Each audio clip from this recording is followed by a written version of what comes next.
জামে মসজিদ রোড 1। এইটি রাস্তাটি একটা চলমান শেখের জায়গার শত শত মানুষের চলাচলের রাস্তা।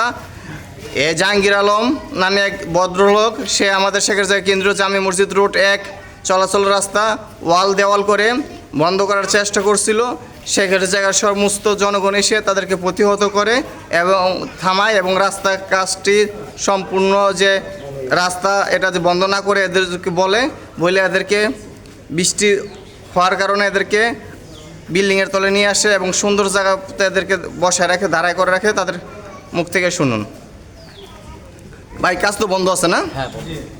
যেহেতু ভাই শেখের জায়গা কেন্দ্রীয় জামে মসজিদ রোড, এখানে আপনারা কাজ করতে আসছেন, এই কাজটা আপাতত বন্ধ থাকবে, ঠিক আছে? যেহেতু আইনগতভাবে মামলা আছে, মামলাতে যখন সমাধান হবে, সমাধান হওয়ার পরে আলা যা হবে। এখন কাজ কি থাকবো? বন্ধ থাকবো।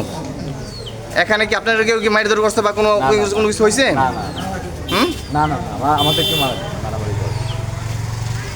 তো এখানের তো কাজ আপাতত বন্ধ। আপনারা আপনার স্বাধীন, আপনারভাবে বাসায় চলে যান। এখানে যেহেতু মামলা চলতেছে, মামলা চলা অবস্থায় কোনো কাজ হবে না, ঠিক আছে? তোমাদের মাল সামানা সব বুঝে পাইছো? তোমার সময় সব মাল সামানা বুঝে পাইছেন ভাই আপনারা? যেহেতু আপনাদের সকল মাল সামান আমরা বুঝাই দিলাম, আপনারা আপনারভাবে চলে যান, ঠিক আছে?